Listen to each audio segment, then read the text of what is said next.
Hello friends!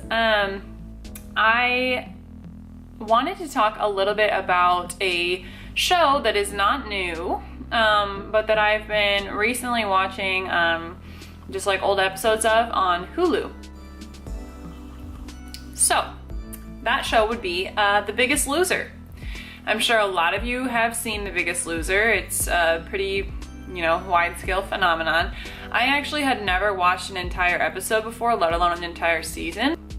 Essentially, the premise of the show, for those of you who haven't watched, are people who are obese and want a change in their life can apply to be on the show, and then they go through a really intense, essentially daily boot camp with these trainers who are, widely known and respected, but they go through vigorous workouts with them. They have a very specific diet to follow. Each person's diet is slightly different based on their medical clearances or lack thereof, etc. And then they compete while they're on the ranch, they call it, where they all live together. They compete on separate teams to stay there. So essentially, the more weight you lose, the more likely that you will be to stay on the ranch and be able to continue to compete. I wanted to talk a little bit about this show because I see a lot of good and a few bad things about the show. Coming from someone who, has worked with a wide majority of clients. I've trained college athletes, I've trained moms who just feel like they could stand to lose 10 pounds and they need that extra push in the gym, but they're not obese. And I've trained obese clients who need a change for their health. They were sent to me by a doctor. And so I've seen a wide spectrum of needs in clients, and there's no doubt that there's an obesity epidemic, especially in our country. But I just wanted to talk a little bit about how this show in particular goes about rewarding and punishing people for different aspects of their journey. I'll go into that in a little bit more in detail, and I have some notes here that I'm going to kind of read from, or reference, but here are my mixed feelings, essentially, on The Biggest Loser. First of all, a lot of these are in the pro and con format, so something that's related to like one subject that they do, that's a pro and it's a con. So here's my first pro and con. The first pro is definitely that it fosters, a team or family atmosphere. These contestants really feel like the people on their team, even on the other teams really, but the people in this experience are with them, that they want other people to succeed. They get genuinely excited for the other contestants when they're losing weight and getting more fit. It does a really good job of, encouraging people to lift each other up and pull through for your teammates and work hard as a team. They have challenges, I think it's once a week where they, it's a physical and mental challenge maybe, and they have to strategize. It's really good at fostering a team, family, dynamic.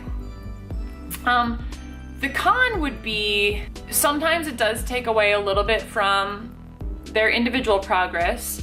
Not so much that I would say that that's the main part of this con, but I think that sometimes they do focus on like your entire team didn't lose as much weight as the rest of the team, and sometimes people feel like they've let their team down. For example, what happens is they'll go into these weigh-ins. Like if there's one team that has all their players through and now there's just, the other team has one person left to weigh in, and maybe their weight loss, their percentage of weight loss that week is high for them. Maybe they're only 200 pounds, but they lost 6 pounds. That's a very high percentage of weight loss for that person in 1 week. But because their team was already behind the other team and they needed 7 pounds or more in order to win, that person feels like they let their team down. So I feel like, and I hope that, when cameras are off, they could still feel good about what they did. Just because they happened to go last in line doesn't mean that they let their team down just because their team was short 7 pounds. But it does sometimes, I think, cloud over how well people do as individuals, because they're constantly feeling like as a team they have to pull this specific number.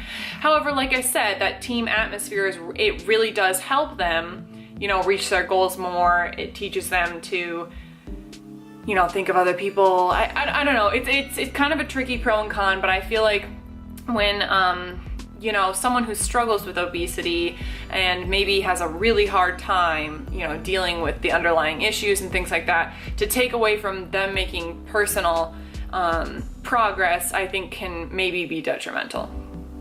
Another pro is that they use the percentage of weight loss versus the number of pounds.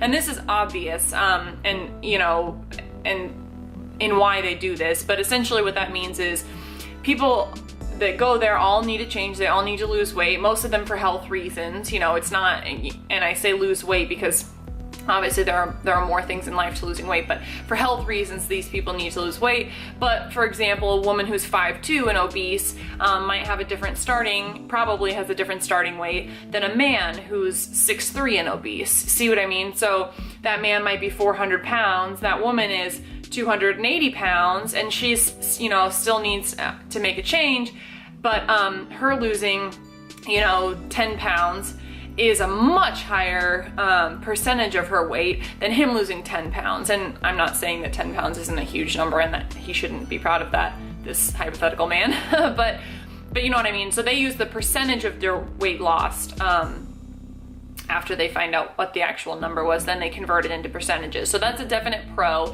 is that they focus on, you know, that's an individual thing that they focus on. You know, obviously it wouldn't make sense to compare pounds across people who have a different overall weight, right? The con is that they don't check body composition. I think that they might check it before the show starts, because sometimes I've heard them reference, like, you're the person who had the highest percentage of body fat, you know, but during the show they really only focus on the pounds and the percentage of pounds lost. Now, you know, if someone's obese and they need to lose weight in order to, you know, correct health problems and things like that, you know, then they do need to, you know how many pounds they're losing. However, sometimes a week will go where someone's really disappointed in themselves because they only lost 2 pounds. But I'm sitting there watching the show and I can see that not only did they lose 2 pounds in 1 week, but they probably put some muscle on. I mean, they look different, they look healthier.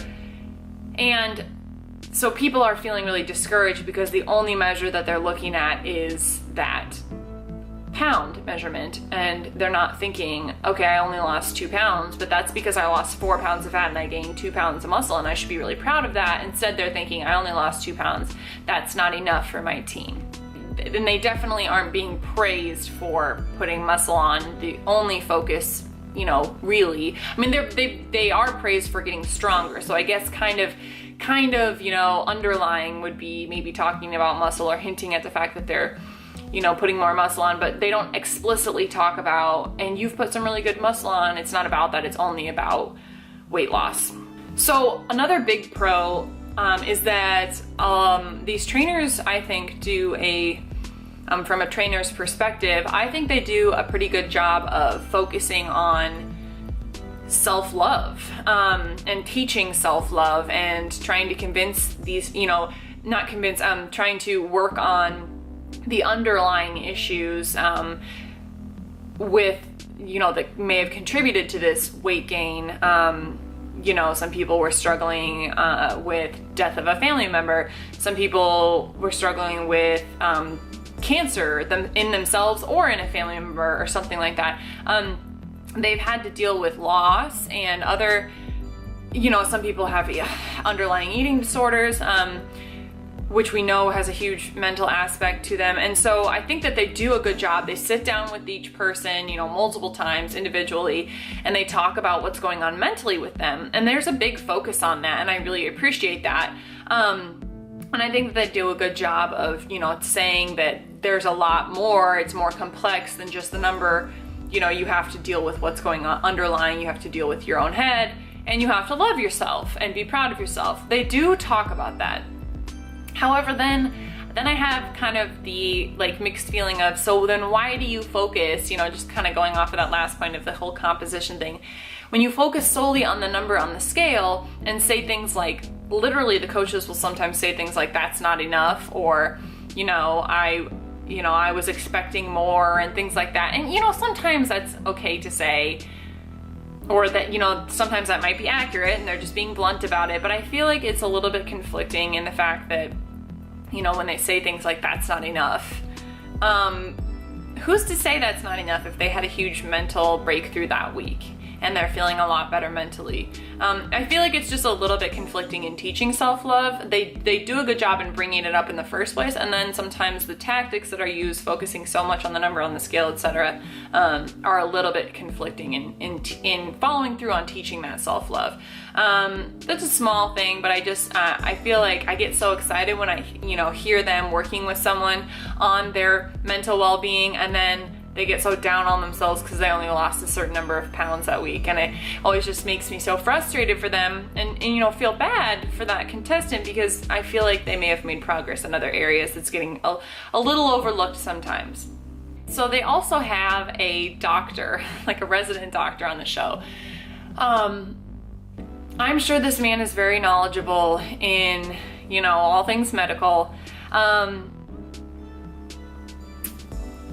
And he does talk about a few good things. You know, he does focus on good things for the individual people. He knows their stories and things like that. For example, a good thing was, in this most recent season, they're like couples or pairs, you know, it could be siblings, people in a relationship, a father-daughter combo, things like that.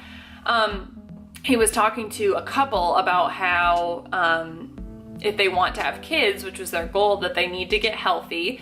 And he explained to them how excess, you know, fat, abdominal fat, other areas can cause lead to infertility. You know, the reason why people who are obese have a much harder time having children, etc. He was explaining this, you know, that to them, which is a good thing, because that was one of their main goals coming into it, was they wanted to get healthier so that they could have kids. And he was explaining why they're having such a hard time doing that, etc. But in doing so, and I'm just looking at my kind of note here because I put a quote from him, while he was talking to them, he said, quote, "You need to get your diet perfect."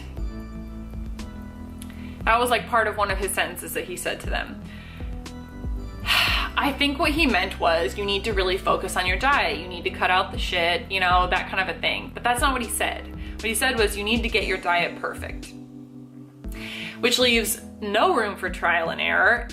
It frankly sets them up for failure and disappointment in themselves. Instead of, let's really focus on your diet and making this a lifestyle change and making better nutritious choices, he said, you need to get your diet perfect. So sometimes the extremes that they go to, and the extremes in the language, just make me cringe, because like I said, it feels like it's setting them up for failure. Okay, so this last thing is kind of big, but it really bothered me. In this most recent season, they focus a lot on temptations. That's like the theme of it. In one of the challenges, they met at a food court, and they were in two teams, you know, like they usually are, and it was a quiz. It was essentially a nutrition quiz. They had multiple plates with different dishes laid out, and, you know, and different categories of food. Like they had a Mexican food thing with like five different dishes on plates, and etc., Italian, and then, you know, and dessert and so on.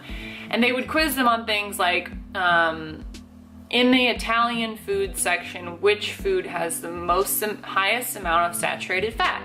And then they would send one person from each team to run over and try and grab the dish that had the right amount and press the button, and that was, you know, then they would win if they had got it correct. And then they would, after they got it correct, they would tell them, correct, you know, pizza out of that lineup had the most amount of fat, you know, almost half of its calories come from fat. And they would educate them on that, which is all good. People need to know what's in their food, and, you know, they started talking about macronutrients. That was good. It was all good until the losing team, their punishment for losing and not picking the correct one or not picking quick enough was to eat the bad food. So I'm like laughing just talking about it because I was in such disbelief. Their punishment for not knowing enough, which this whole process is to try and educate them. So they're there to learn. And so maybe they didn't know it initially and they need to learn. But their punishment was forcing them to eat unhealthy food that they're trying to rid themselves of. I just couldn't believe it. Essentially, they're just fostering a negative relationship with food. Food is punishment, is essentially what they're teaching them, or bad food is punishment, instead of teaching them, balance, teaching them, educating them and not forcing them to eat that bad food if they're wrong. Here's an idea. If they're wrong, have them do 5 jumping jacks. That's exercise. And I'm not saying you should use exercise as punishment either, but you know what I mean? It's a little more constructive in this process. These people were having to eat thousands of calories worth of food if they just got a simple nutrition question wrong. Why would they assume that these people would know that question? It's not like they had a pre-test and this was their post-test. I mean, the whole thing was really bizarre to me. The coaches had one save kind of thing where they could throw themselves, in and substitute for these people and eat the dish, kind of take one for the team. But even then, it was just like, they could only do that for one person and everyone else was just screwed. They just had to eat that unhealthy food just because they got one question wrong on a quiz. And I just thought it was ridiculous. It does nothing but foster a negative relationship with food. What is the point of telling them you got that wrong and now you must punish yourself by forcing yourself to eat this food that you're trying to break your relationship with? Some of these people literally had binge eating disorder. I mean, that was part of the reason that they were here on this show. And they're essentially, I don't know. I had a serious issue with that one. I think that a lot of this show, I will say this, I enjoy watching this show because, I think I got coffee in my hair. Yeah, my hair just definitely went in my coffee cup. I will say this, I enjoy watching this show. I really do. I get excited for these contestants when they feel like they're making progress. I get pumped up seeing a fellow trainer help someone with their goals. I enjoy the team, atmosphere, the camaraderie. There's a real sense of accomplishment. I enjoy watching the show. But like I said, there are a few things that I kind of take issue with, just because I know I've been there. It's really hard to convince people that they're not, a piece of crap when they haven't lost enough weight, if they're still putting in the work towards it. And, and that they don't have to get their diet perfect in order to be successful or in order to feel proud of themselves. And so some of the things, sometimes when I'm watching, I'm just like, come on, it's such a good show. Otherwise, you're really helping these people live a better life. But then you just have to go and force them to eat 2 pieces of greasy pizza because they got a nutrition question wrong. It's just like, some of the things just really get to me. That being said, I recommend the show, especially if you haven't seen it. I think as a trainer, I have a little bit of a different perspective, but I've also lost weight before, after my injury when I was after I left the track and field team because I was injured, I couldn't work out, I gained weight, I've lost weight before. I know how exciting it is sometimes to see the number on the scale go down, when that's your goal. And I think that overall, it's a really beneficial process. It's a really good show. These trainers know what they're doing.